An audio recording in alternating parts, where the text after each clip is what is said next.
ॐ पूर्णमदः पूर्णमिदं पूर्णात् पूर्णमुदच्यते पूर्णस्य पूर्णमादाय पूर्णमेवावशिष्यते। यं ब्रह्मा वरुणेन्द्ररुद्रमरुतः स्तुन्वन्ति दिव्यैस्तवैः वेदैः साङ्गपदक्रमोपनिषदैर्गायन्ति यं सामगाः। ध्यानावस्थिततद्गतेन मनसा पश्यन्ति यं योगिनो यस्यान्तं न विदुः सुरासुरगणा। देवाय तस्मै नमः। देवाय तस्मै नमः। ॐ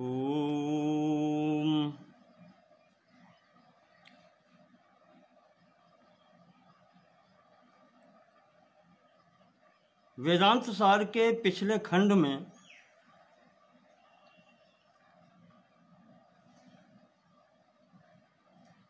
हमने इस दर्शन की मुख्य मुख्य बातें भूमिका रूप में रखी थी। उसी के क्रम में आज श्री सदानंद योगेंद्र कृत वेदांत सार नामक पुस्तक, जो वेदांत दर्शन पर आधारित है,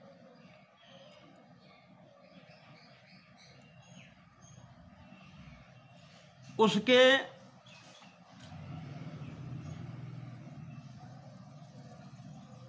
संपूर्ण पाठ की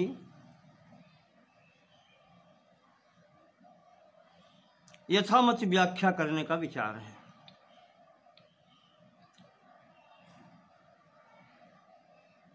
तो आज इसके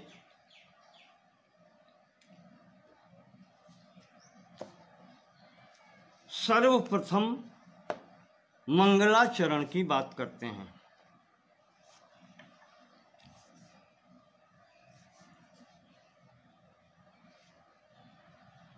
अखंडं सच्चिदानंदं अवाङ्मनसगोचरम् आत्मानम् अखिलाधारम् आश्रयेभीष्टसिद्धये।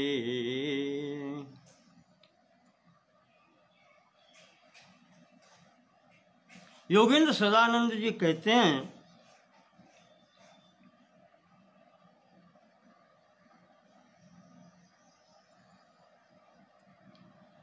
कि मैं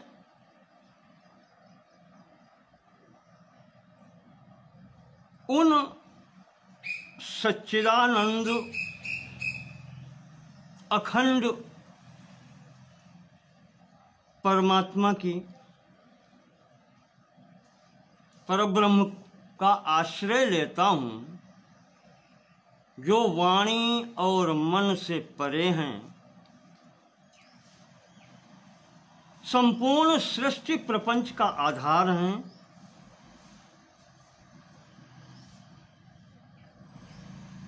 और अखंड हैं, सच्चिदानंद हैं।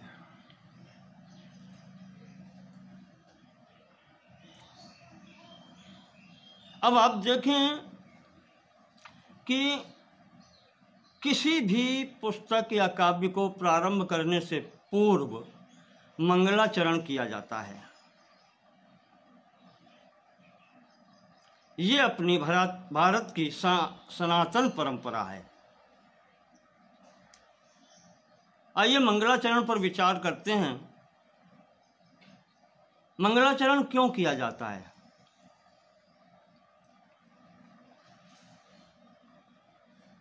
अपने इष्ट देव का स्मरण किया जाता है।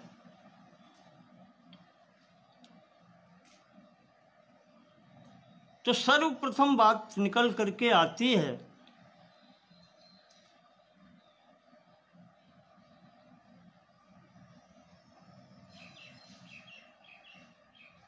इसमें मंगल कामना की जाती है। और मंगल कामना के लिए 3 आधार हैं। एक तो ये है कि जो ग्रंथ मैंने प्रारंभ किया है उसकी निर्विघ्न पूर्णता हो, उसमें कोई विघ्न ना आए। दूसरा ये होता है कि लेखक और पाठक परंपरा की बात करें तो वक्ता और श्रोता, इनका हित हो, इनका कल्याण हो।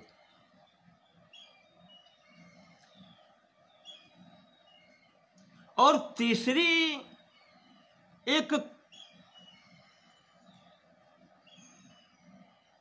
सभी की कामना रहती है कि जो कुछ मैंने कहा है, जो मैंने लिखा है, इसकी प्रसिद्धि हो, इसका प्रचार प्रसार हो। ये कामना सभी की रहती है। तो मुख्य रूप से इनके लिए यह मंगलाचरण किया जाता है, भगवान का स्मरण किया जाता है, अपने इष्ट देव का स्मरण किया जाता है।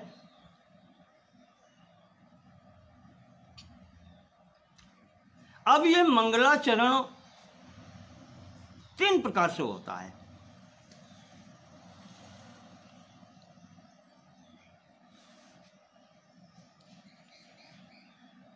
जैसे आपको बताएं,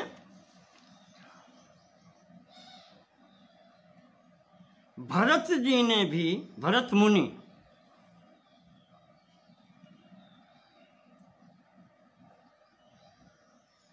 ने जो नियम बताए हैं या कहें कि उसको निर्धारण किया है, जैसे नाटक लिखते हैं तो सबसे पहले उसमें नांदी पाठ आता है, वो भी मंगलाचरण का एक स्वरूप है।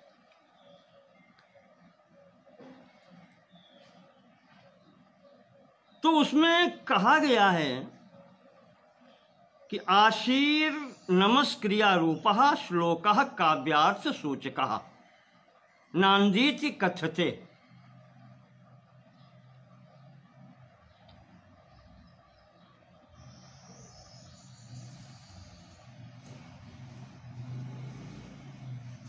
नांदी का अर्थ ये होता है, नांदी पाठ है, नांदी का अर्थ ये होता है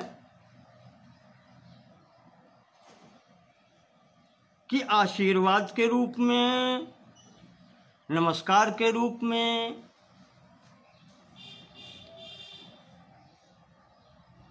या काव्यार्थ सूचका, विषय वस्तु की सूचना के रूप में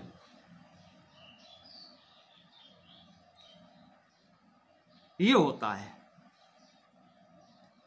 मंगलाचरण भी उसी श्रेणी में आता है। नांदी पाठ जैसे होता है उसमें मंगलाचरण ही होता है।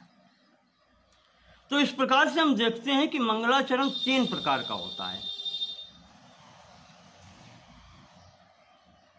प्रथम नमस्कारात्मक, प्रणाम करने की स्थिति में, नमन करने की स्थिति में। जैसे आपको उदाहरण दें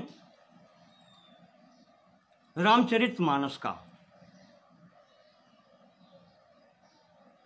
वर्णानामर्थ संघानाम रसानाम छंदसामपि मंगलानां च कर्तारौ वंदे वाणी विनायकौ।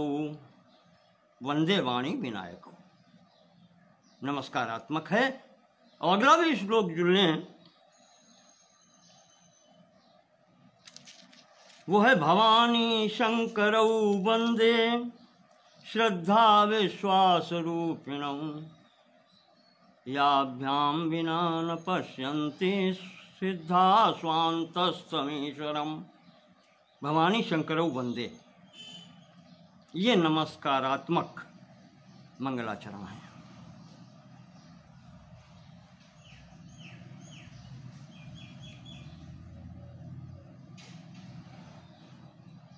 दूसरा होता है आशीर्वादात्मक।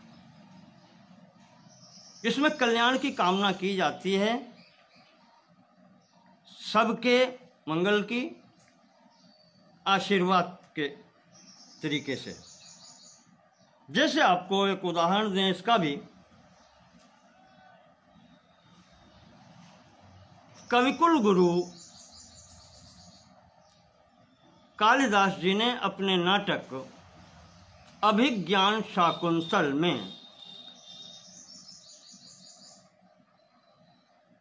जो प्रारंभ किया है, आपको याद होगा, या सृष्टि सृष्टुराद्या वहति विद्युतम या हविर्या चुहोत्री ये द्वे कालम विधत्तः श्रुति विषय गुणा या स्थिता वाप्य विश्वम याम ह सर्वबीज प्रकृतिरित्या प्राणिनः प्राणवन्तः प्रत्यक्षाभिः प्रपन्नस्तनुभिरवतु वह ताभिरष्टाभिरीशः।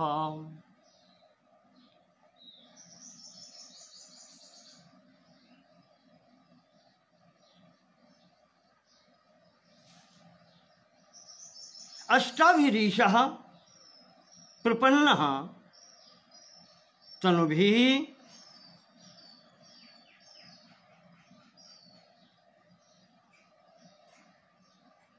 वह अवतु, वह अवतु, वह युष्माकम, आप लोगों की अवतु रक्षा करें। कौन? जो अष्टमूर्ति रूपी भगवान शंकर हैं, वो आप सब लोगों की रक्षा करें, आप सब लोगों की रक्षा करें। ये आशीर्वादात्मक है।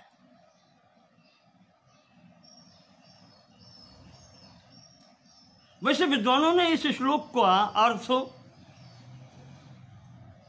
तीसरे प्रकार का जो मंगलाचरण है, वस्तु निर्देशात्मक रूप में भी किया है। वस्तु निर्देशात्मक का मतलब ग्रंथ में जिस विषय वस्तु की विवेचना की गई है उसकी सूचना देने वाला। तो विद्वानों ने इस प्रथम श्लोक के अभिज्ञान शाकुंतल के उस रूप में भी अर्थ किए हैं जिससे नाटक का पूर्ण सार इस श्लोक में आ गया है, इस पद्य में आ गया है।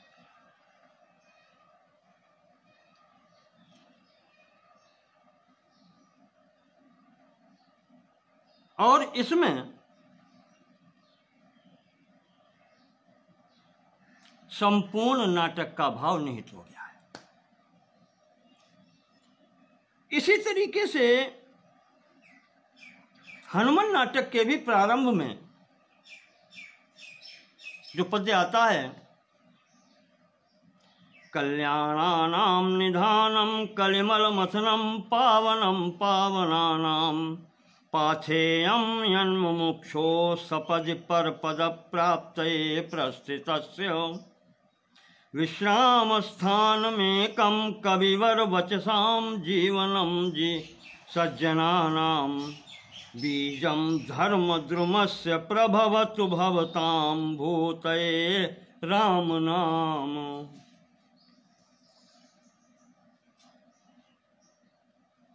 इसमें अंतिम में क्या है कि धर्म द्रुमस्य बीजम, वो धर्म रूपी वृक्ष का जो बीज है कौन? राम नाम।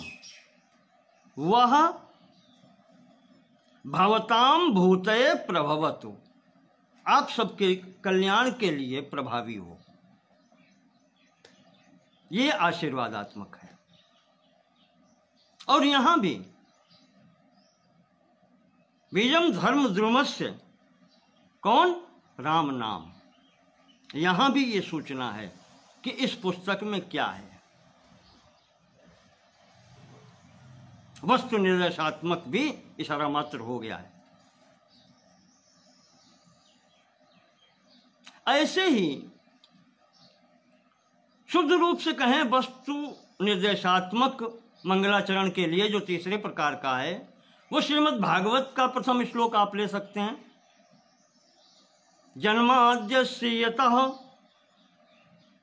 अन्वयादितरतः चार्थेष्वभिज्ञः स्वराट् तेने ब्रह्म हृदयादिकवये मुह्यन्ति यत् सूर्यः तेजो वारिमृदां यथा विनिमयो यत्र त्रिसर्गो मृषा धाम्ना स्वेन सदा निरस्तकुहकं सत्यम परम धीमहि। ऐसे परम सत्य की हम शरण में जाते हैं, उनका आश्रय लेते हैं। ये शुद्ध रूप से वस्तु निर्देशात्मक है।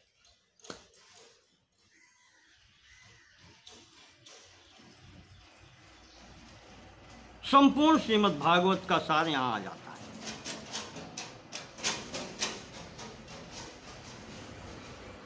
यहाँ न तो प्रणाम करने की विधा है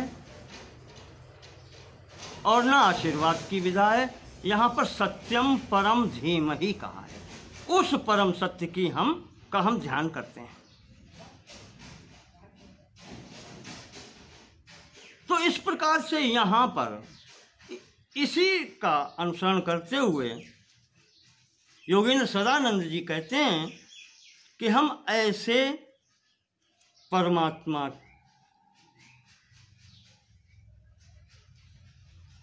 की शरण लेते हैं। क्यों लेते हैं? अभीष्ट सिद्ध है। अपने अभीष्ट की सिद्धि के लिए ऐसे परमात्मा की हम शरण लेते हैं जो अखंड है, सच्चिदानंद है, वाणी मन से परे है, अखिलाधारम आत्मानम, जो संपूर्ण सृष्टि प्रपंच का आधार है। उस आत्मा यानी पर ब्रह्म परमात्मा का हम अपने अभीष्ट की सिद्धि के लिए ध्यान करते हैं।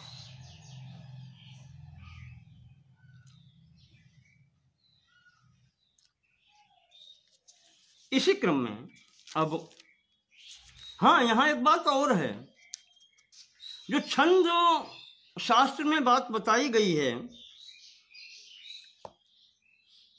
आप जानते होंगे कि छंद में जो गण प्रयोग होते हैं, 8 गण हैं, यगण, मगण, सगण, रगण, जगण, भगण, नगण और सगण। इनमें से 3 गण शुभ माने गए हैं। यगण, मगण और भगण।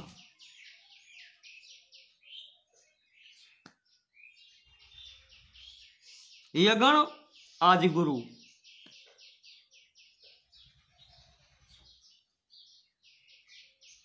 इसका मंगलाचरण में प्रथम प्रयोग अभ्युदयकारी माना जाता है। यहां वही स्थिति है, अखंडम यगण का प्रयोग हुआ है।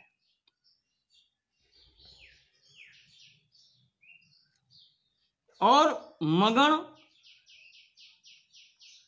पूर्ण गुरु, जहां 3 गुरु हैं, यह लक्ष्मी वृद्धि कारक माना जाता है। यह भी शुभ माना जाता है। इससे भी काव्य का प्रारंभ हो सकता है। और भगण आदि गुरु, ये यशदायी है, ये भी शुभ है। ये 3 गण काव्य प्रारंभ करने में शुभ माने जाते हैं। पर यहां भी एक बात आई है, भामा ने लिखा है छंद शास्त्र के उसमें कि देवता वाचका शब्दा ये च भद्रादिवाचका ते सर्वे नैव निंदा स्युर लिपितो गणतोपि वा। कहा प्रथम शब्द अगर देववाचक हो, किसी भी देवता के नाम से प्रारंभ हो, तो उसमें फिर कोई भी गण हो उसको अशुभ नहीं माना जाता।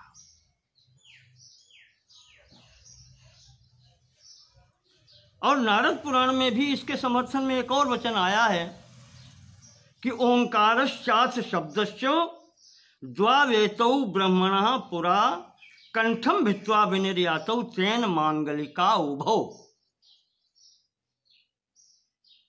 जिस काव्य के प्रारंभ में या जिस पुस्तक के प्रारंभ में अथ या ओंकार का प्रयोग हो, प्रणव का,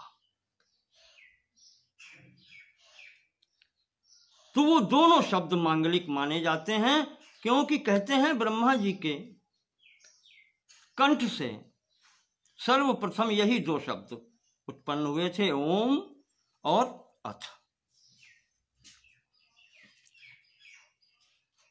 आपको ध्यान दिलाएं, वेदांत की बात चल रही है, तो ब्रह्म सूत्र का प्रथम सूत्र है अथा तो ब्रह्म जिज्ञासा, अथ से प्रारंभ हुआ है।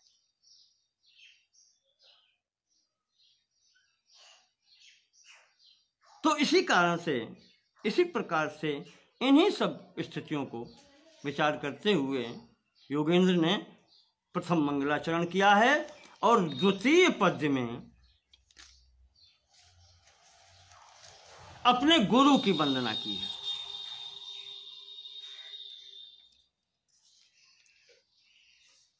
और उसमें वो कहते हैं अर्थतोप्यद्वयानन्दानति तद्वैत भानतः गुरूनाराध्य वेदांत सारं वक्ष्ये यथामति।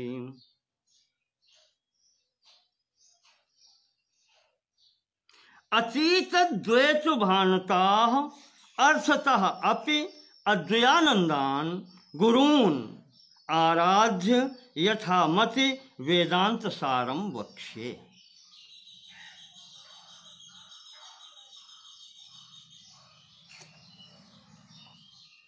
कहते हैं कि अतीता द्वैत भानतः, जिसका द्वैत भाव दूर हो गया है, अर्थतः अर्थ की दृष्टि से या प्रयोजन की दृष्टि से, अद्वयानंदान जो मेरे गुरु हैं अद्वयानंद जी,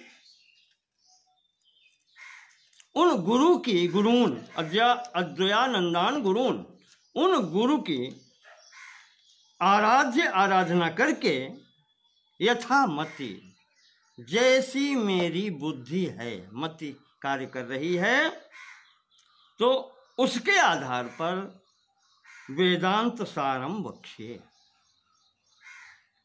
वेदांत सार का वर्णन करूंगा अपनी मत के अनुसार। मैंने कहा था देवी भागवत में नारद जी ने जब ब्रह्मा जी से प्रश्न किया है तो उन्होंने कहा था, ब्रह्मा जी ने उत्तर दिया है कि सम्यंग नाहम विजानामि यथा मति वदामि।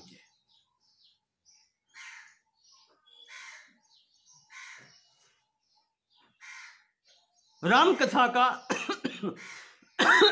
प्रारंभ जब भगवान शंकर ने किया है तो वहां उन्होंने भी कहा था कि अपनी मति के अनुसार मैं राम कथा कहूंगा। ये सदैव ध्यान रखना चाहिए कि हम जो साधारण व्यक्ति हैं उनको भी अपनी मर्यादा का ध्यान रखना चाहिए। यह योगी लोग, ये सर्वसमर्थ लोग जब ये कहते हैं कि यथा मति वक्ष्ये यथा मति वदामि ते, तो हम भी सर्वज्ञ नहीं हैं। हमारा कहा हुआ अंतिम वाक्य नहीं है कि बस अब इसके सिवा कुछ और नहीं है। तो अहमपि यथामपि वदामि ते, तो हम भी यहाँ पर आपके समक्ष जो मेरी मति है, जितनी बुद्धि मेरी कार्य कर रही है, उसके अनुसार आपसे बात करूंगा।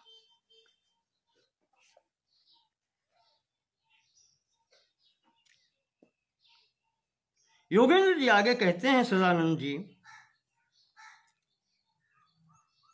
वेदांतो नामोपनिषद प्रमाणम तद उपकारिणी शारीरक सूत्रादीन च।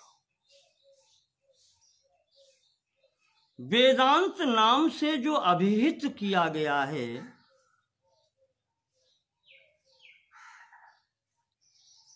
वह उपनिषद है।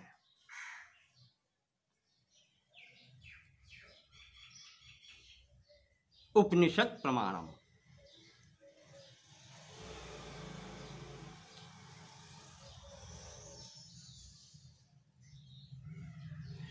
वह और वो भी हैं जो उपनिषद प्रमाणम, जो उपनिषद को ही प्रमाण मानते हैं।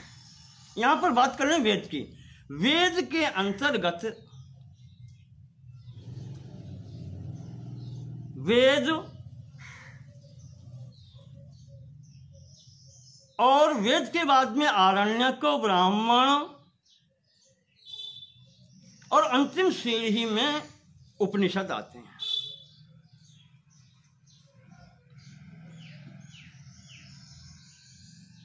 वेद का अंत या वेद का सार उपनिषद माने जाते हैं, जहां पर ये चिंतन मनन अपनी पराकाष्ठा को पहुंचता है। तो वेद का अंतिम भाग जो है वो उपनिषद को माना जाता है, और श्रुति के अंतर्गत ये सभी आते हैं। उपनिषद का भी अर्थ यही है, उपनिषद।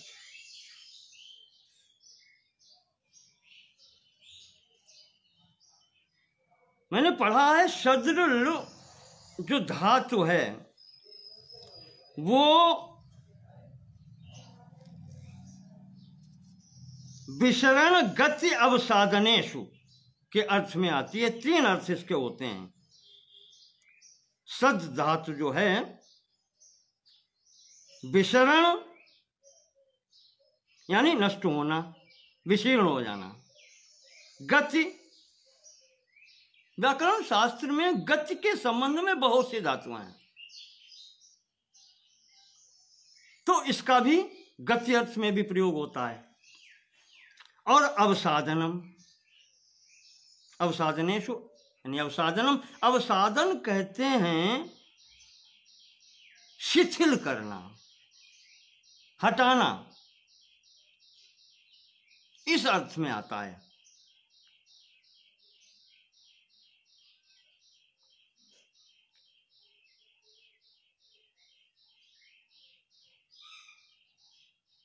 तो इसका जो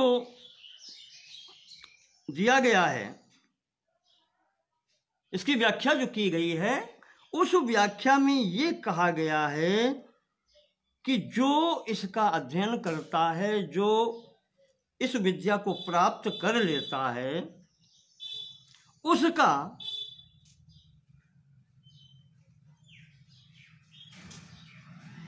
अज्ञान नष्ट हो जाता है, अविद्या नष्ट हो जाती है।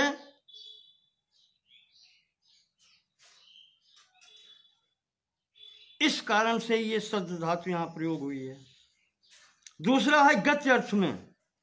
गति अर्थ के लिए है कि अपने स्वरूप से परमात्म स्वरूप की ओर गति कराती है, ले जाती है। और अवसाधन, शिथिल करना, छुड़ाना, इस अर्थ में यह सांसारिक कर्मों से, बंधनों से छुटकारा दिलाती है। जन्म मृत्यु के आदि जो दुख हैं उनसे छुटकारा दिलाती है।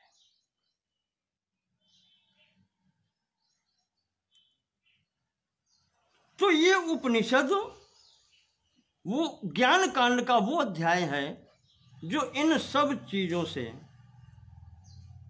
आपको अलग करके परमात्मा की ओर प्रेरित करता है, ले जाता है। भगवान शंकराचार्य जी ने इसको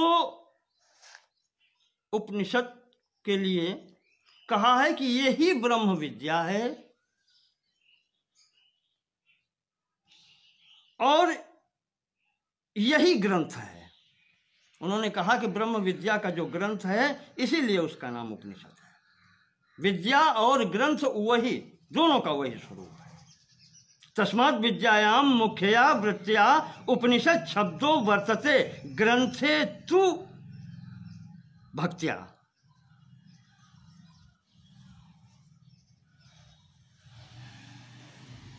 तो विषय और ग्रंथ दोनों उपनिषद कहे जाते हैं। और जो योगेंद्र जी ने कहा है तदुपकारेण शारीरिक सूत्रादीन च, और उसके बाद में जो इनका उपकारेण अनुसरण करने वाले हैं, और क्या उपकार करेंगे ना,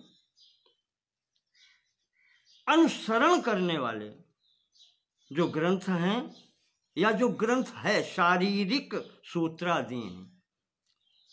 ब्रह्म सूत्र को मैंने कहा था शारीरिक सूत्र भी कहते हैं, तो ये शारीरिक सूत्र भी उसी श्रेणी में आता है, वेदांत की श्रेणी में आता है।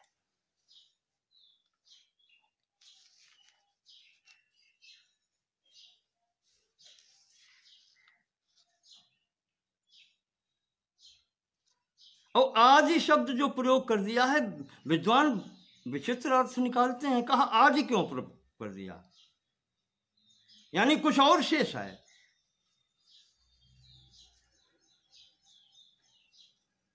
तो रामतीर्थ जी ने विद्वन्मनोरंजनी में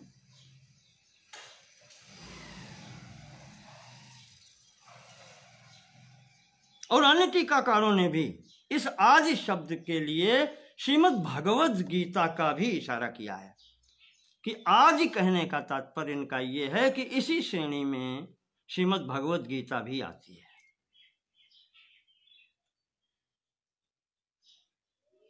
विद्वानों का स्पष्टीकरण है।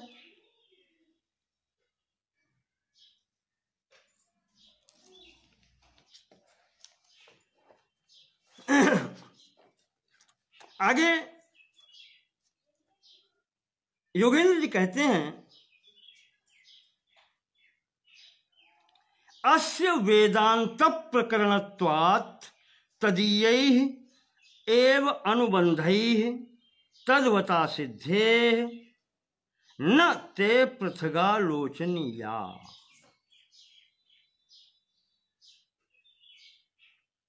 अब अपनी पुस्तक की ओर इशारा करते हैं कि यह मेरी पुस्तक जो वेदांत सार है,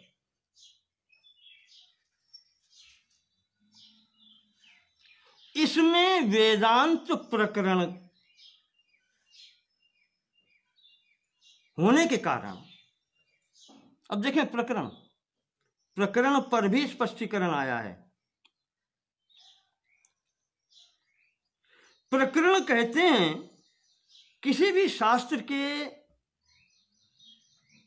एक ही भाग अगर ले लें तो उस एक भाग का प्रतिपादक विषय और उसकी पुष्टि के लिए अन्य ग्रंथों से सहायक सामग्री जो ली जाती है उन सबका एक साथ उपस्थित करना, यह प्रकरण के अंतर्गत आता है। तो यहां वेदांत प्रकरणत्वात्, वेदांत की सिद्धि के लिए जो भी सहायक सामग्री और जो लिया गया है, इस कारण से यह ग्रंथ वेदांत प्रकरण का है। और वेदांत प्रकरण का होने के नाते, होने के कारण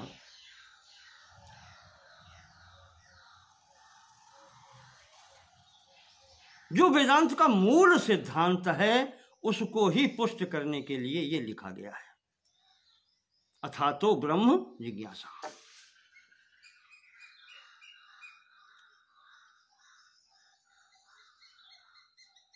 अब आगे आता है तदीयैः एव अनुबंधैः।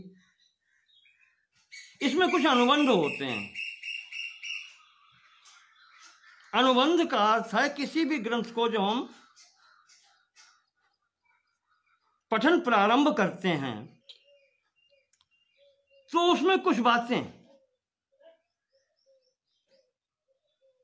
मनन के लिए पहले आती हैं। पहला ये है कि इस ग्रंथ को पढ़ने का अधिकारी कौन है। सबसे सर्वप्रथम बात आती है अधिकारी। अधिकारी कौन है?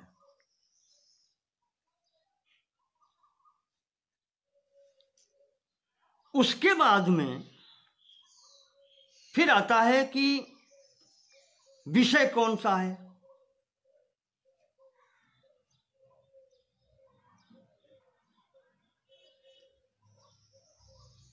तीसरी बात यह आती है कि जो विषय है, विषय लिया गया है, उसका इस पुस्तक से संबंध क्या है।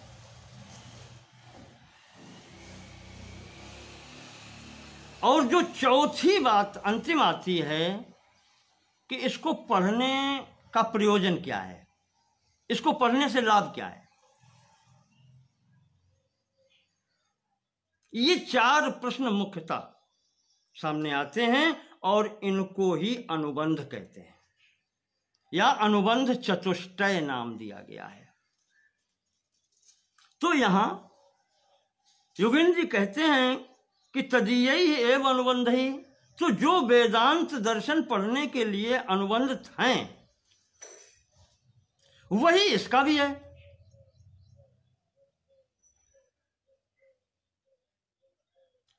नते पृथगालोचनीय, या तो उनकी अलग से आलोचना करने की आवश्यकता क्या है। फिर भी आवश्यकता नहीं है, फिर भी इनके विषय में वो बतलाते हैं।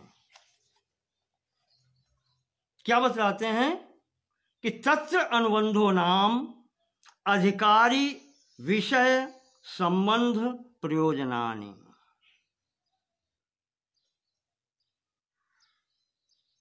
वहां पर अधिकारी,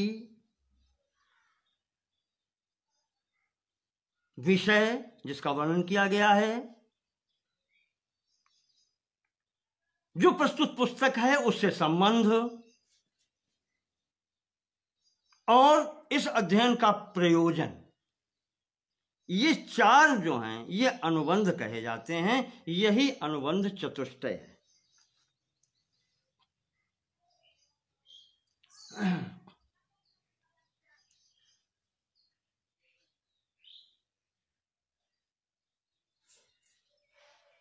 तो इस प्रकार से यहां पर अनुबंध चतुष्टय की बात की। किसी भी ग्रंथ को प्रारंभ करने समय ये प्रारंभ में ही आता है। तो अब इसमें एक एक का विवरण देते हैं कि अधिकारी क्या है या अधिकारी कौन है। इस विषय का पढ़ने का अधिकारी कौन है, इस विद्या को प्राप्त करने का अधिकारी कौन है। देखें, आपको बहुत ध्यान देने की बात है। ये अगर आधिकारिक बात करें, इसीलिए सर्वप्रथम आता है कि मैं इसके लिए अधिकारी हूं या नहीं। मैंने भी एक बार इससे पहले जो सांख्य दर्शन का दिया था उसमें भी हमारे शुक्ला जी, चंद्रकांत शुक्ला जी, प्रोफेसर राजधर मिश्रा जी इत्यादि जब इन लोगों ने कहा तो मैंने यही कहा था कि मैं अधिकारी नहीं हूँ, आधिकारिक वक्ता नहीं हूँ। तब क्योंकि उन्होंने आग्रह किया तो प्रयास करता हूँ, मैं पढ़ सकता हूँ। यथा मति वदामिति, यहां से अपनी हम तौल कर लें, अपने को नाप लें कि हम अधिकारी हैं कि नहीं। योगेंद्र जी लिखते हैं कि अधिकारी तू, अधिकारी कौन है, विधिवद अधीत वेद वेदांगत्वेना पाततो अधिगताखिल वेदार्थोस्मिन् जन्मनि जन्मांतरे वा काम्य निषिद्ध वर्जन पुरःसरम नित्य नैमित्तिक प्रायश्चित्तोपासनानुष्ठानेन निर्गत निखिल कलमशतया नितांत निर्मल स्वांतः साधन चतुष्टय संपन्नः प्रमाता। प्रमाता उसी अधिकारी के लिए प्रयोग किया गया है।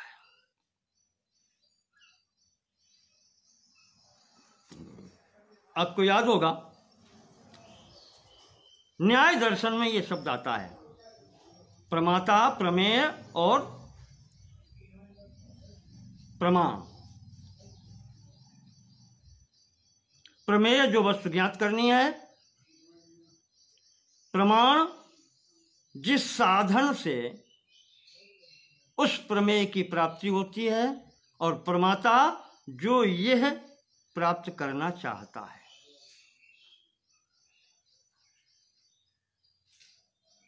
ज्ञान प्राप्त करना चाहता है, वहां ज्ञान को प्रमा कहा गया है। तो प्रमा यानी ज्ञान जो प्राप्त करना चाहता है वो है प्रमाता, अधिकारी।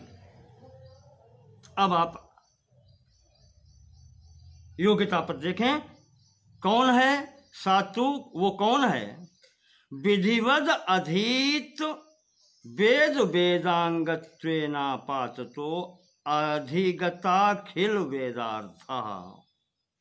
जो जिसने विधिवत वेद वेदांग का अध्ययन किया हो, बहुत बड़ी बात है।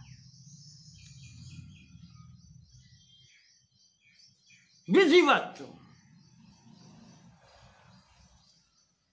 ब्रह्मचर्य ग्रहण करके उपनयन संस्कार होने के बाद में वेद और वेदांगों का अध्ययन होता है, वो भी विधिवत। हर जगह आप देखेंगे गुरु की आवश्यकता है।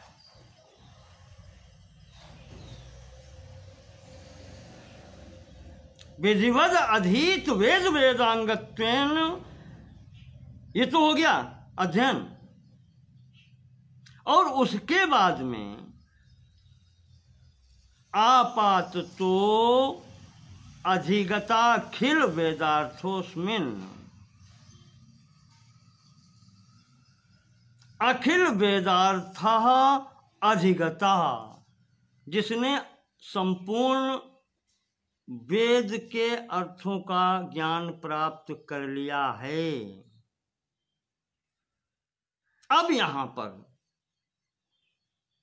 ऐसा अधिकारी, अब वो जन्मनि जन्मांतरे वा, योगिन जी कह रहे हैं कि इस जन्म में अध्ययन हो या इसके प्रथम जन्म में अध्ययन हो चुका हो, ये स्थितियां भी आई हैं। ज्ञान प्राप्ति के लिए सांख्य दर्शन में आया है कि यह जो पढ़ाई है वो जन्म जन्मांतर से भी चलती रह सकती है।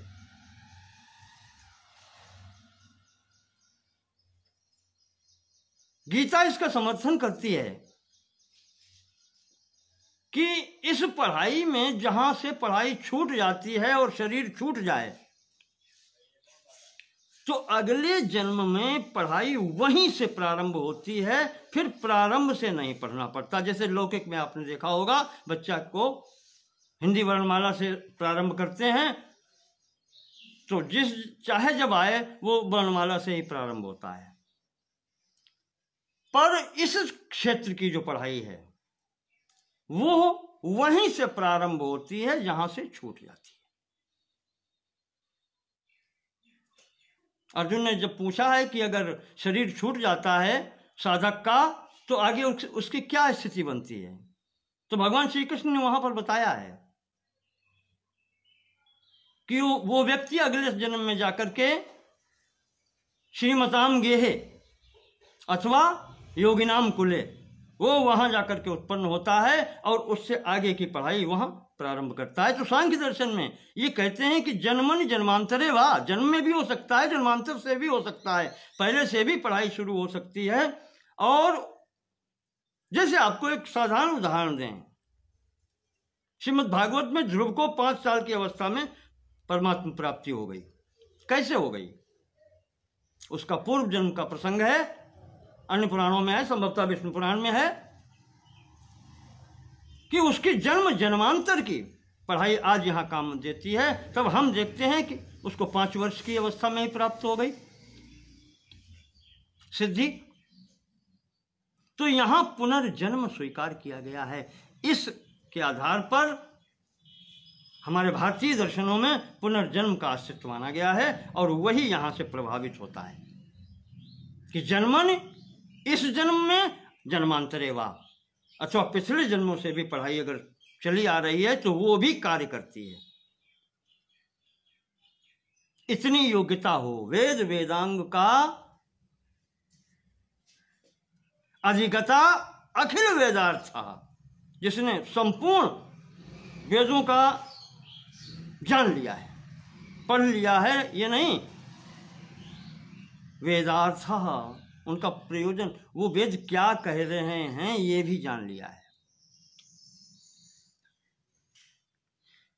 फिर जब इतना हो जाता है उसके बाद में काम्य निषिद्ध वर्जन पुरःसरम, संपूर्ण प्रकार के कार्य जिसके वर्जन पुरःसरम वो पहले ही छूट गए हैं। वर्जन का मतलब छोड़ना नहीं है, छूट जाना।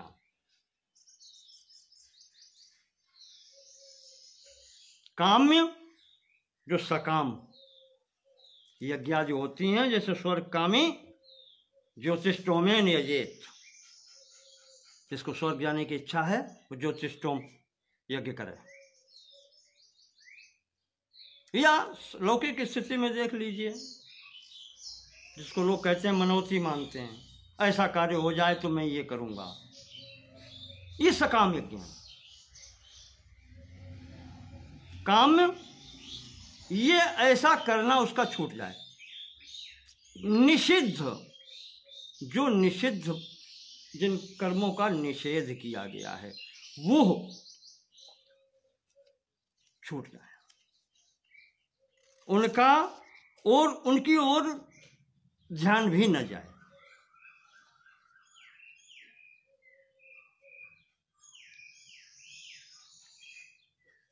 उसके बाद में नित्य नैमित्तिक प्रायश्चित्तोपासनानुष्ठानेन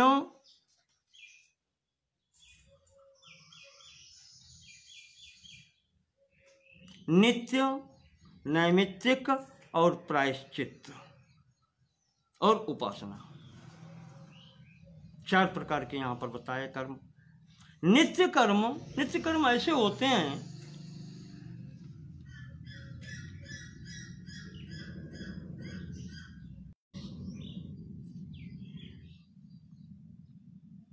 नैमित्तिक जो किसी निमित्त से होते हैं, जैसे पुत्र के जन्म में जातकर्म संस्कार होता है, यज्ञादि प्रारंभ होने से पहले नांदी श्राद्ध होता है, जातकर्म संस्कार में भी होता है। तो ये नैमित्तिक कहलाते हैं, जो किसी निमित्त के आधार पर कर्म किए जाते हैं। उसके बाद में है प्रायश्चित्त। मुक्ति पाने के लिए प्रायश्चित्त किया जाता है। और प्रायश्चित्त हम एकाध आप जैसे चंद्रायण व्रत है, यही याद आ रहा है इसमें, चंद्रायण व्रत है, यह 1 महीने का व्रत होता है, पूर्णिमा से पूर्णिमा तक। इसमें पूर्णिमा से को 15 ग्रास का भोजन किया जाता है और फिर प्रति तिथि को 1-1 ग्रास कम करते चले जाते हैं और अमावस्या को निराहार रहना पड़ता है और फिर वहां से लेकर 1-1 ग्रास बढ़ाते हुए प्रतिदिन अमावस्या को फिर 15 ग्रास पूर्ण होते हैं। इस प्रकार से ये चंद्रायण व्रत 1 महीने का होता है। तो प्रायश्चित इसलिए किए जाते हैं कि क्या पाप हो गया है उससे मुक्ति के लिए ये प्रायश्चित रूपी कर्म किया जाता है।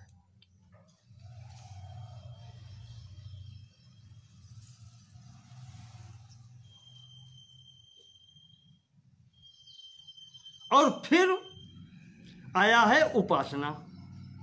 हाँ, उपासना यहाँ स्वीकृत है, और उपासना में दोनों प्रकार की उपासना स्वीकृत है, निर्गुण उपासना और सगुण उपासना। हमने आपको बताया था भगवान शंकराचार्य बहुत बड़े सगुण उपासक हैं। उनका ग्रंथ जो प्रबोध सुधाकर है, उसे उठाकर के आप देखें तो उन्होंने वहां कहा है कि भगवान कृष्णचंद्र के चरण कमलों की भक्ति के बिना चित्त की शुद्धि नहीं हो सकती। आप समझे, अद्वैत वेदांत दर्शन के मूल माने जाते हैं भगवान आदि शंकराचार्य, और वो सगुण उपासक भी हैं। वहां उन्होंने उस स्वरूप की उपासना लिखी है प्रबोध सुधाकर में, जहां भगवान ग्वालबालों के संग में यमुना के पुलिन पर बैठ करके गायें बछड़े चराते हुए बैठ के भोजन कर रहे हैं, उस स्वरूप का उन्होंने ध्यान लिखा है वहां पर। बहुत अच्छा ग्रंथ है, एक संभवतः 250-260 के बीच में पद्य हैं। उसमें सगुण उपासना का बहुत अच्छा ग्रंथ है।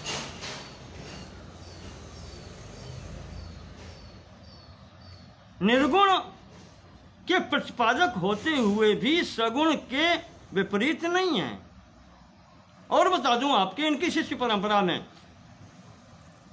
मधुसूदन सरस्वती जी ने अद्वैत सिद्धांत पर अद्वैत सिद्धि नाम की एक बहुत बड़ी पुस्तक लिखी है। कहते हैं कि पूरा अद्वैत दर्शन उसी पर स्थित है। पुष्टि के लिए उन्होंने अद्वैत सिद्धि नाम ग्रंथ लिखा है। और उन्होंने भी एक पुस्तक लिखी है श्रीमद् भगवद भक्ति रसायनम, मैंने देखी है, छोटी सी पुस्तक है, लेकिन उसमें जो उन्होंने प्रतिपादन भक्ति का किया है, फिर ऐसा विरले ही लोग कर पाते हैं। उन्हीं का वो है मंशी विभूषित करान नवनीर्दाभात पीताम्बरादरुण बिंब फलादरोष्ठात पूर्णेन्द्र सुंदर मुखादरविंद नेत्रात कृष्णात परम किमपि तत्त्वमहं न जाने।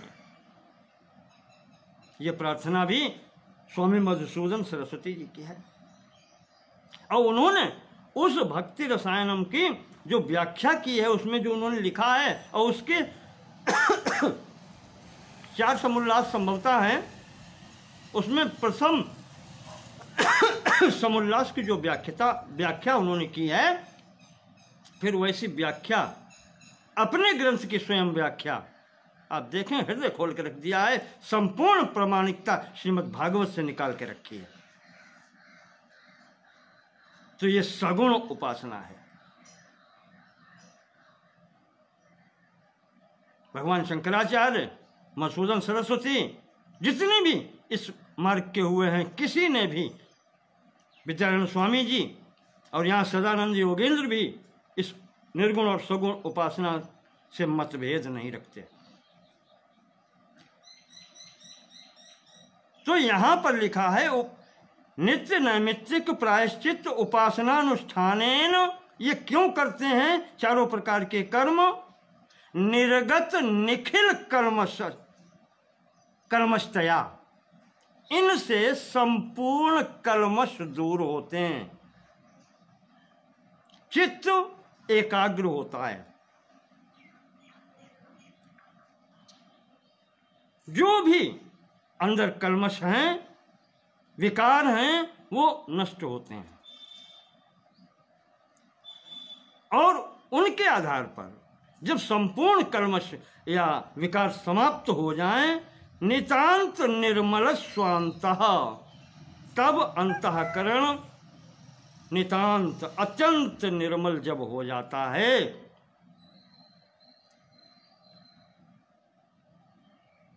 यह अधिकारी है इस विषय का। योगेंद्र जी कहते हैं ये प्रमाता है। कहा अभी नहीं, इसमें और चीजें भी हैं। साधन चतुष्टय संपन्ना, यहां भी चतुष्टय आ गया। साधन भी 4 प्रकार के हैं। उन चारों साधनों से संपन्न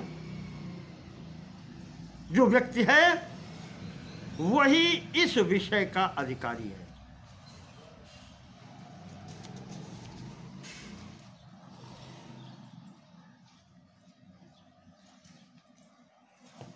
अब नई बात, इसके जो अधिकारी के गुण बताए इसका भी स्पष्टीकरण देते हैं। जैसा मैंने बताया, आगे लिखते हैं योगेंद्र जी, काम्यानि स्वर्गाधीष्ट साधनानि ज्योतिषोमादीनि। काम्य कर्म वो हैं जो किसी कामना से किए जाते हैं, कामना की प्राप्ति के लिए जो किए जाते हैं, जैसे ज्योतिषों में यज्ञ आदि। ये भी बंधनकारी होते हैं। स्वर्ग प्राप्त होने पर क्या होता है, गीता क्या कहती है? ते पुण्यमासाद सुरेंद्र लोकम।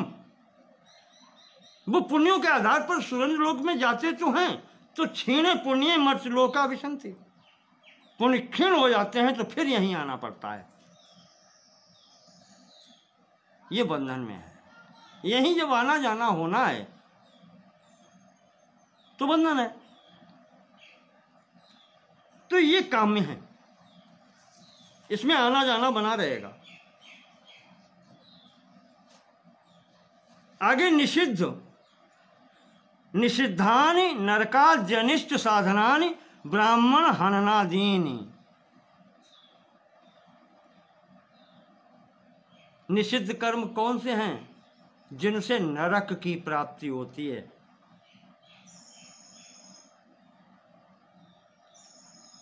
अनिष्ट साधन करने वाले, दूसरे का अनिष्ट हो या अपना अनिष्ट हो।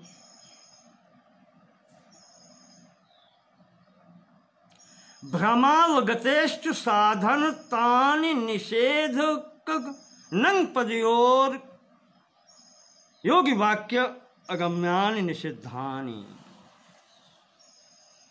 ये विद्युत मनोरंजनी लिखती है कि जो चाहे भ्रम से हुए हों, चाहे जैसे हुए हों, आवेग से हुए हों, अपने इष्ट साधन के मध्य में विघ्न के कारण हुए हों, ये जो निषिद्ध हैं और इन्होंने अंत में दिया है ब्राह्मण हन्नादीनि, ब्रह्म हत्या आदि। ब्रह्म हत्या, सुरापानम, ये जो 5 महापातक बताए गए हैं वो हों, या वैसे ही अन्य जो धर्मशास्त्र में निषिद्ध कर्म बताए गए हैं वो निषिद्ध कहलाते हैं।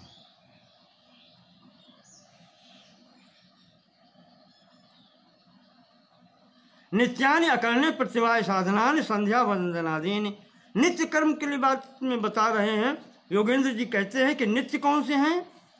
जिनके नित्यानि अकरणे प्रतिवाय साधनानि। प्रतिवाय कहते हैं विपरीत फल हो,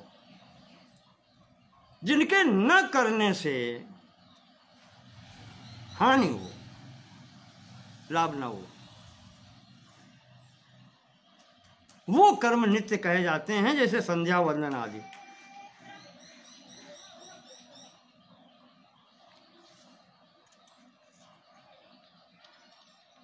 तो इस प्रकार से यहां पर इनके द्वारा आगे नैमित्तिकानि पुत्र जन्मार्जनबंधीनि जातेष्ट्यादीनि।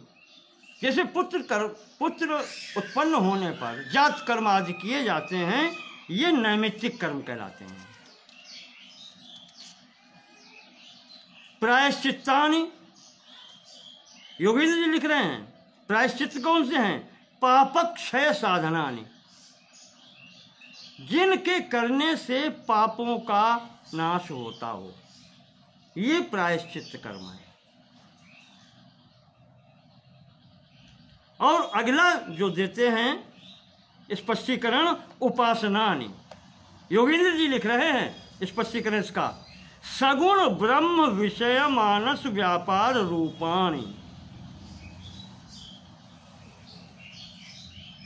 मनोवृत्ति को स्थिर करने के लिए सगुण ब्रह्म विषयक उपासना भी होती है। और उदाहरण देते हैं शांडिल्य विद्या जी ने। शांडिल्य विद्या मुझे दो प्रकार की मैं लेता हूं। एक तो इन्होंने उपनिषद प्रमाण किया है, तीसरे अध्याय के 14वें खंड में शांडिल्य विद्या बताई गई है, और वहां पर जो शांडिल्य विद्या बताई है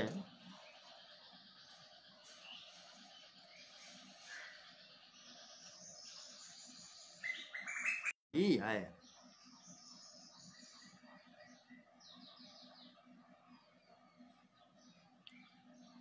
छंदों के उपनिषद में उसमें शांडिल्य विद्या में आया है सकृतुम कुर्वीत। मैंने तो कृतुम का अर्थ यज्ञ समझा था, पर यहां पर शंकराचार्य जी ने भाष्य जो दिया है उसमें भी उन्होंने लिखा है क्रतुः निश्चयो अध्यवसायः। क्रतु का अर्थ है निश्चय करना, अध्यवसायः बिल्कुल वही निश्चय कि जहां से विचलित नहीं होना है। तो वहां है कि सकृतुम कुर्वीत, अधिकारी को क्या करना चाहिए या साधक को, कि वो निश्चय कर ले मनोमय प्राण शरीरे भारूपः। जितने भी यहाँ पर जो दिखा रहा है, चाहे वो मनोमय शरीर हो, प्राणमय हो, जो भी हो, जितने भी यहाँ पर प्रपंच में है, ये सब भारूपः, भा प्रकाश रूपः, चैतन्य रूपः। इत्यविचलः प्रत्ययः तम कृतुम कुर्वीत उपासीत। यह अविचल यानी दृढ़ निश्चय हो जाना चाहिए, तम कृतुम कुर्वीत, इस प्रकार से निश्चय करके उपासना करनी चाहिए। ये छांदोग्य श्रुति कह रही है। और एक उपासना मैंने आपको बताई जो आचार्य शंकर ने अपने प्रतिपादन किया है, सभी लोगों ने, कोई ऐसा नहीं है जो भक्त सगुण उपासक न हो। और शांडिल्य विद्या का अगर हम इधर से अर्थ लगाएं तो आपको ध्यान होगा कि शांडिल्य भक्ति सूत्र भी आए। शांडिल्य भक्ति सूत्र जिसमें 100, हाँ शायद 100 सूत्र हैं, और उन्होंने पूरी प्रामाणिकता उसमें श्रीमद् भगवद गीता से ली है, अन्य जगह से भी ली है, लेकिन श्रीमद् भगवद गीता का पूर्ण उन्होंने लिया है शांडिल्य भक्ति सूत्र। वहाँ से भी शांडिल्य विद्या आप ले सकते हैं। तो उपासना इस तरीके से हुई हो। तो ऐसे शाम नित्या, आगे ये लिखते हैं योगेंद्र जी सदानंद जी कि ऐसे शाम नित्यादीनाम बुद्धि शुद्धि परम। ये जो नित्य नैमित्तिक काम में और ये जो सब बताए हैं उपासना तक, इनसे बुद्धि शुद्धि होती है। एतेषाम नित्यादीनाम बुद्धि शुद्धि, इनसे बुद्धि शुद्ध होती है। बुद्धि शुद्धि परम प्रयोजनम उपासना नाम तो चित्तैकाग्र्यम। और उपासना से पूर्व के जो कर्म बताए हैं उनसे बुद्धि शुद्ध होती है। और यहाँ पर उपासना से भी, हाँ, प्रबोध सुधाकर का वो श्लोक याद आ गया, जहाँ पर आचार्य शंकर ने लिखा है कि शुद्धंत ही नान्तरात्मा कृष्ण पदाम्भोज भक्ति मृते वसन में क्षारोदय भक्त्या प्रक्षाल्यते चेता। जैसे वस्त्र की शुद्धता क्षार से या साबुन से होती है, उसी प्रकार से कृष्ण पदाम्भोज भक्तिम ऋते, बिना भगवान कृष्णचंद्र के चरण कमलों की भक्ति के शुद्धति न चेता, चित्त की शुद्धि नहीं होती बिना भक्ति के।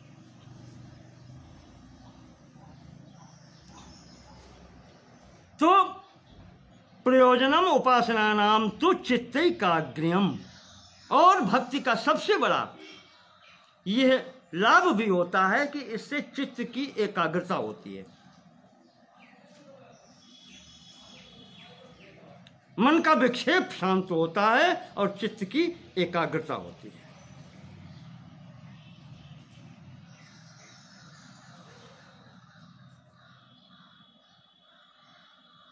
योगेंद्र जी कुछ प्रमाण देते हैं उपनिषद से। तमेतम आत्मानम वेदानुवचनेन ब्राह्मणा विविदिशन्ति यज्ञेन।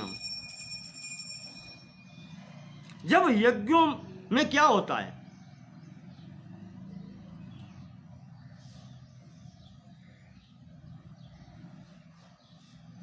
यज्ञ करते हैं विविदिशन्ति, तो उससे जिज्ञासा शांत नहीं होती, वो कर्म करने की प्रवृत्ति तो होती है यज्ञ करने से,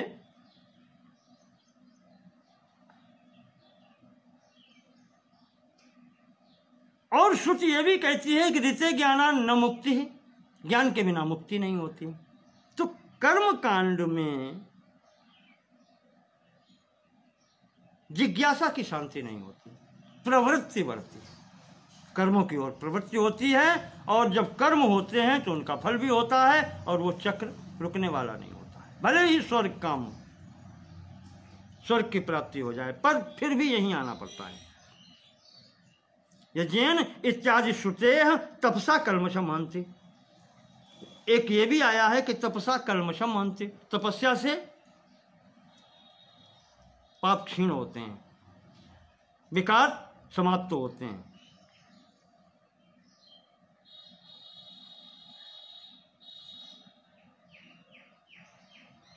इसी क्रम में जैसे गीता कहती है कि स्वे स्वे कर्मण्यभिरतः संसिद्धिम लभते नरः।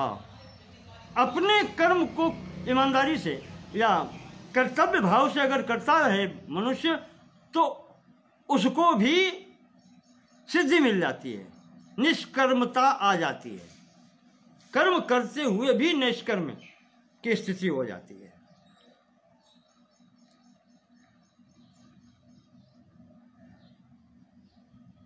असक्त बुद्धि सर्वत्र जितात्मा विगत श्रुपहा नैष्कर्म सिद्धिम परमाम संन्यासेनादि गच्छति। जब वो कर्तव्य भाव से करता रहता है कर्म, तो उसकी आसक्ति छूट जाती है कर्म से। असक्त बुद्धि सर्वत्र कहीं भी उसकी बुद्धि आसक्त नहीं होती। जितात्मा उस संपूर्ण शरीर पर अपने नियंत्रण पा लेता है, विगतस्पृहा उसकी कोई कामना भी नहीं रहती। तो इस प्रकार से निष्कर्मता की जब सिद्धि प्राप्त हो जाती है, तो वो फिर संन्यास की स्थिति में पहुंच जाता है।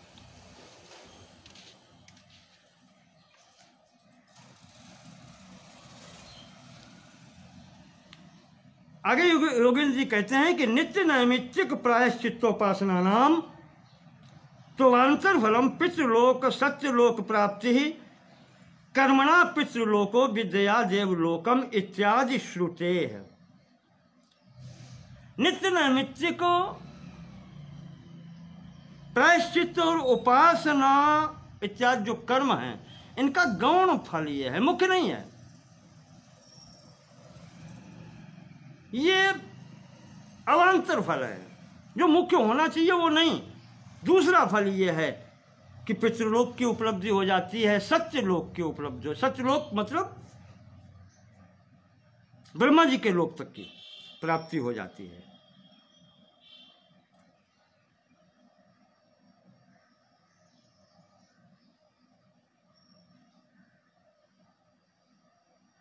इनकी ही प्राप्ति होती है।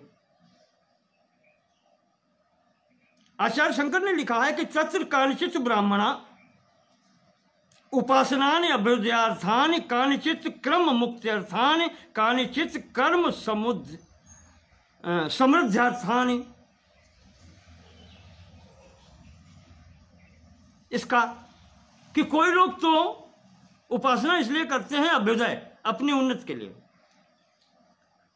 कानिचित क्रम मुक्त्यर्थानि, क्रम मुक्ति, एक एक सीढ़ी पर चलते हैं, उसमें उसके लिए करते हैं। कानिचित कर्म समृद्ध्यर्थानि, कर्मों की समृद्धि के लिए, उनके लिए ये करते हैं।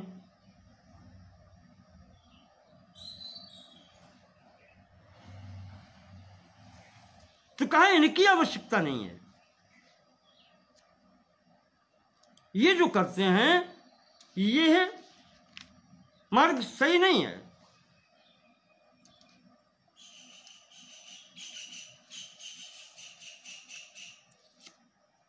तो फिर क्या है? साधनानि नित्यानित्य वस्तु विवेकेहा मूत्रार्थ फल भोग विराग समाधि षटक संपत्ति मुमुक्षत्वानि।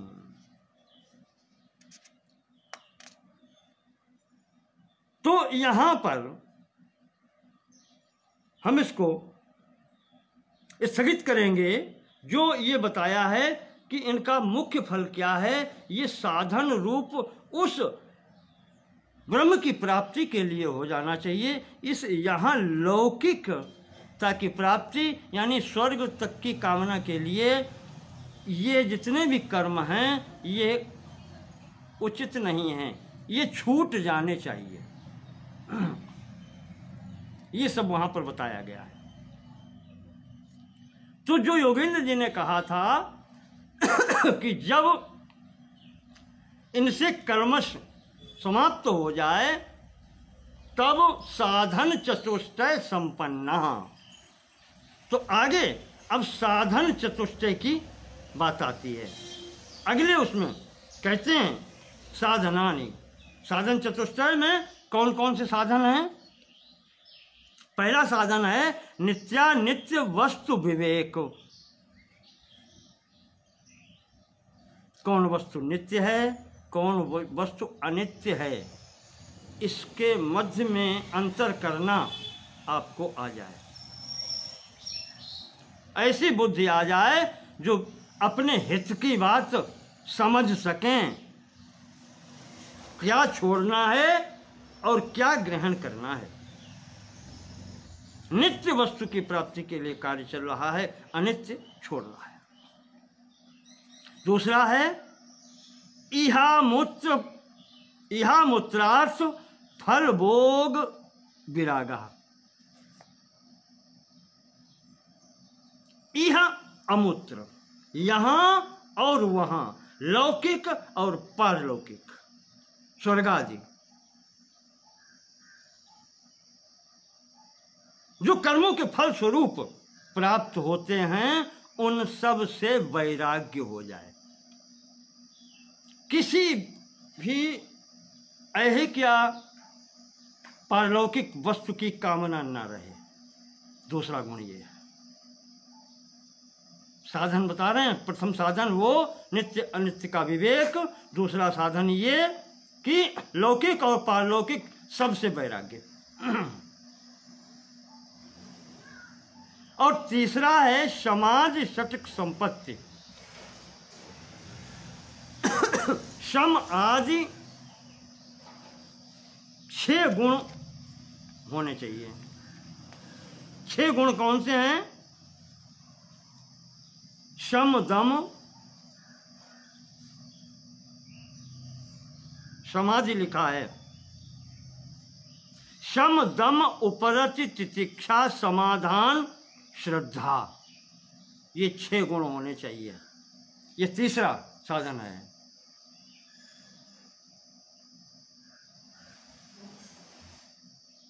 केवल नाम ही सुन लीजिए, विवरण आगे वो देंगे तो बताएंगे। शम दम उपरति तितिक्षा समाधान श्रद्धा, ये समाज षट संपत्ति कही जाती है, ये होना चाहिए। और चौथा है मुमुक्षत्व, मुमुक्षत्वानि, मोक्ष प्राप्त करने की इच्छा। जब तक ये इच्छा जब तक नहीं होगी तब तक प्राप्ति कैसे होगी, आप चलेंगे कैसे मार्ग पर।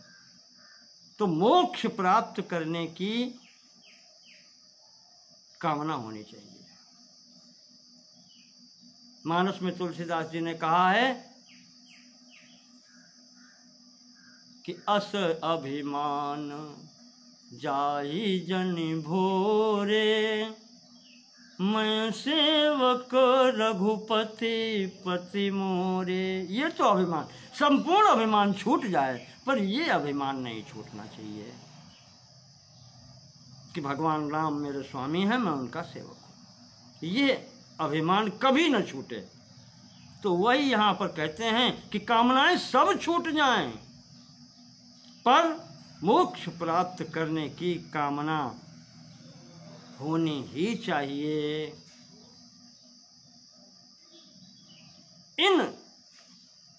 ये जो 4 साधन हैं अधिकारी के अंतर्गत, ये चारों साधन आने चाहिए।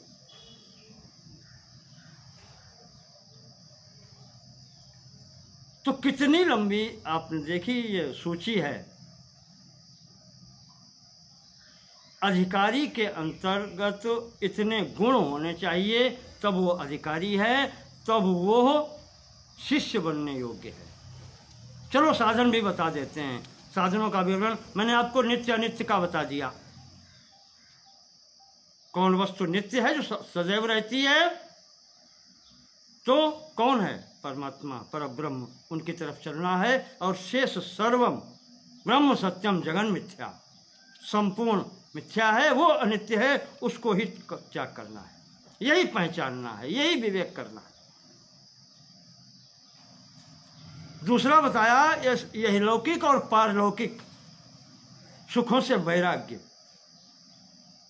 कोई भी कामना शेष न रहे, इस लोक की और उस लोक की यानी स्वर्गात प्राप्त करने की भी इच्छा समाप्त हो जाए। पढ़ते जाते हैं।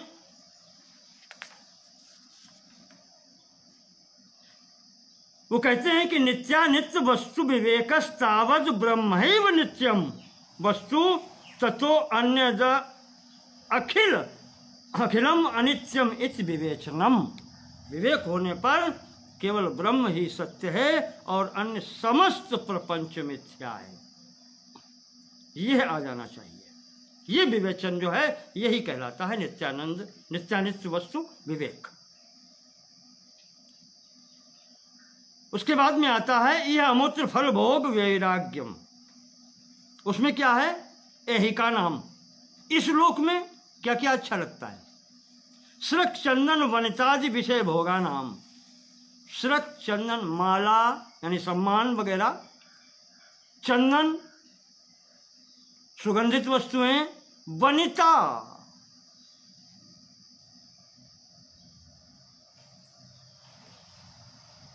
इस मार्ग पर ये भी बाधाएं हैं।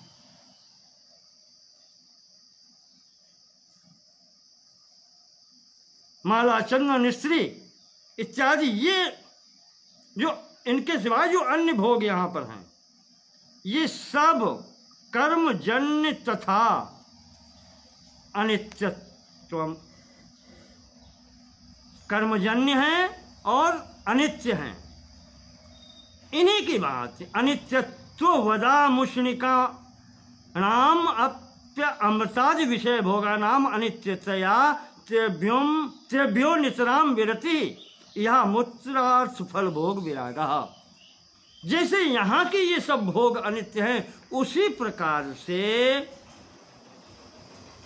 देवलोक आदि ब्रह्मलोक पर्यंत समस्त भोग ये सब अनित्य हैं।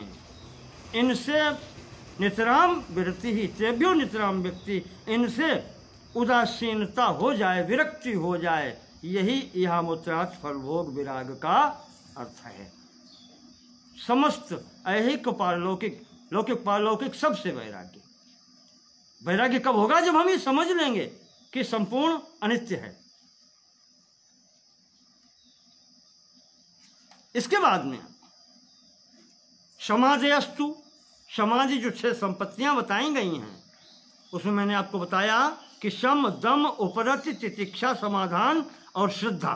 समाधेयस्तु शम, दम, उपरति, तितिक्षा, समाधान, श्रद्धाख्या, ये 6 वस्तुएं तीसरे साधन में हैं। तो शम क्या है? शम कहते हैं उसको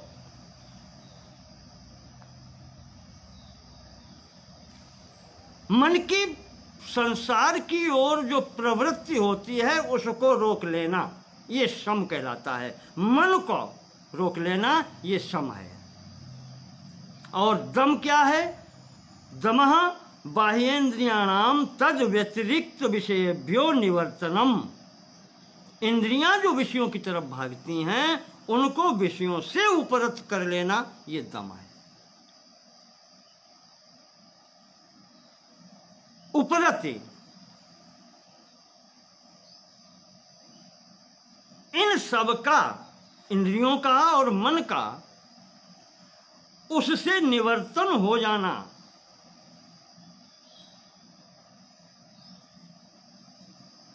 उससे उदासीन हो जाना, इंद्रियों का विषयों से और मन का सांसारिक वृत्तियों से उदासीन हो जाना, ये उपरति कहलाती है। निवर्तिता नाम एतेषाम तद व्यतिरिक्त विषयेभ्यो उपरमणम उपरति ही अथवा विहिता नाम कर्मणाम विधिना परित्यागः।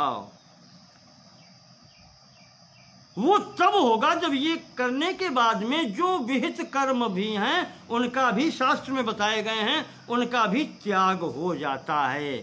त्याग करना नहीं पड़ता, उपरति ही भवति, उपरति हो जाती है संपूर्ण कर्मों से।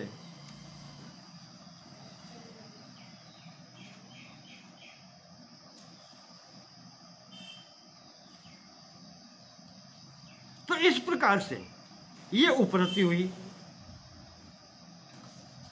और अगला है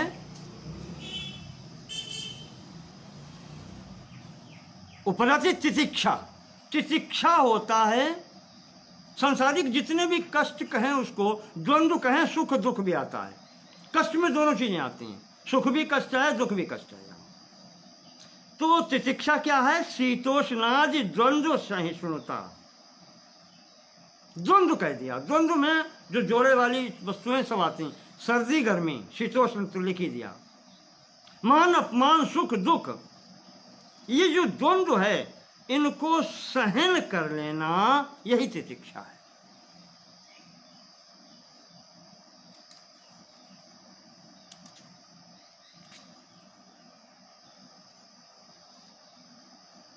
और इसके बाद में है समझने की भी। तो ऐसी स्थिति में फिर उसका चिंतन भी छूट जाना चाहिए। च समाधि समाधानम, मन को आपने पकड़ लिया, निग्रहित इंद्रियों को भी कर लिया और इनको उपरति भी आ गई, तितिक्षा भी आ गई, तब मन को फिर एकाग्र हो जाना, उनसे समापन हो जाना, एक जगह पर स्थित हो जाना, वो समाधि, मन की समाधि जो कहते हैं निश्चलता। यथा दीपो निवासस्थो नेंगते सोपमा स्मृता, जैसे निर्वात स्थान में दीपक की लौ हिलती नहीं है, इस प्रकार मन की स्थिति का हिलना डुलना, चंचलता समाप्त हो जाना, यही समाधान है। और अंतिम है श्रद्धा। श्रद्धा किसे कहते हैं? शास्त्र के वचनों पर विश्वास करना। हमारे शास्त्र में, हमारे वेदों में जो कुछ भी बतलाया गया है उस पर विश्वास रखना। साथ में आचार्य ने भी और यहाँ अन्य सभी ने एक बात और जोड़ी है कि गुरुपदिष्ट वेदांत वाक्येषु विश्वासः। गुरु ने जो भी वेदांत के संबंध में उपदेश दिया है उनमें भी विश्वास होना यही श्रद्धा है।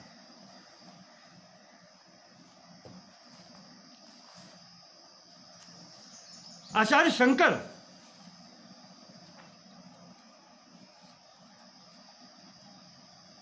विवेक चूड़ामणि में देते हैं,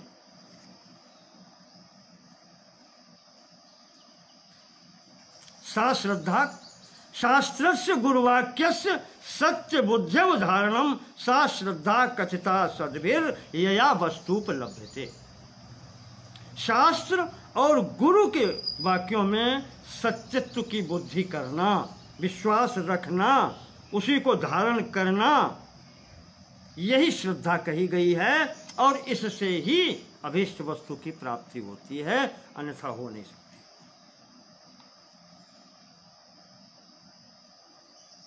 ये श्रद्धा है। और अंतिम स्थिति जो साधन चतुष्टय में बताई, अंतिम चौथा साधन है मुमुक्षुत्वम मोक्षेच्छा, मोक्ष की कामना मुमुक्षुत्व है।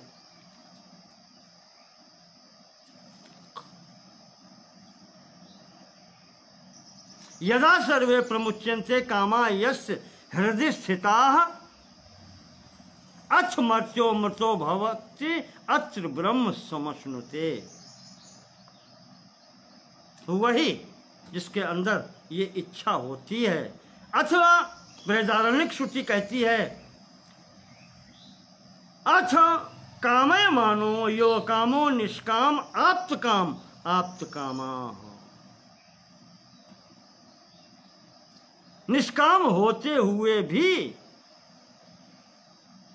अकाम निष्काम होते हुए भी, आप्त काम होते हुए भी जिसके अंदर ये कामना रहती है मुमुक्षुत्व की, उसे ही यही आत्मकामा, ये आत्मकामना है। जिस प्रकार से तुलसीदास जी आखिरी में उसमें लिखते हैं कि कामी ही नारी प्यारी जिमि लोभी प्रिय जिमि दाम तिमि रघुनाथ निरंतर प्रिय लागौ मोहि राम।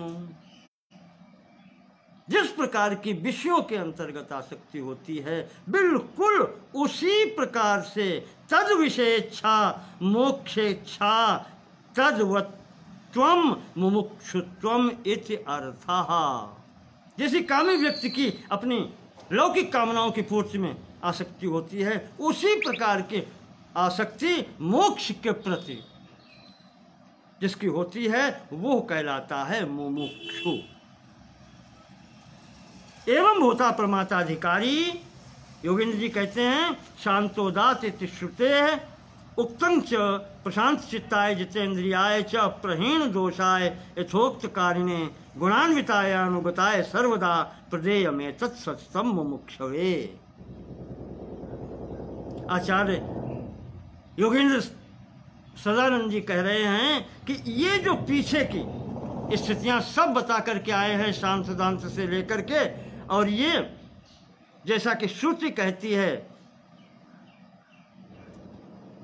कि प्रशांत चित्ताय, जिसका चित्त प्रशांत हो, जितेंद्रियाय जितेंद्र हो, प्रहीण दोषाय संपूर्ण दोष समाप्त हो गए हों, यथोक्त कारिणी जैसा कहा जाए वैसा करने वाला हो, गुणान्विताय अनुगताय सर्वदा जो आचार्य का अनुगामी हो,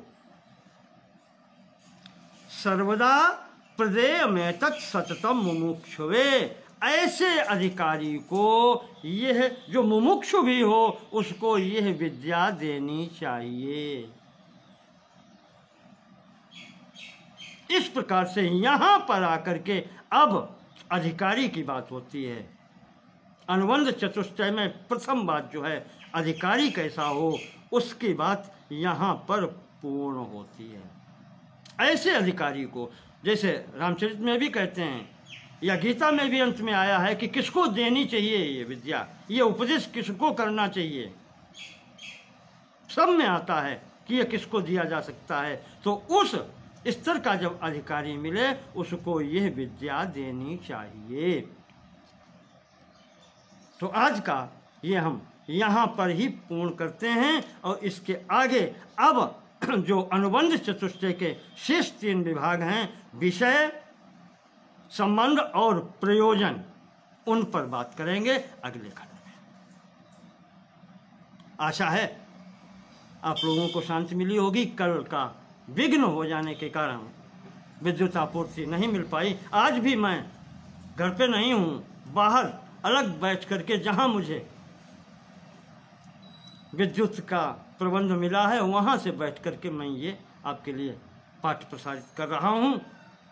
आशा है आपको शांति मिलेगी और आप प्रसन्न तो मैं भी प्रसन्न। धन्यवाद। नमो नमः।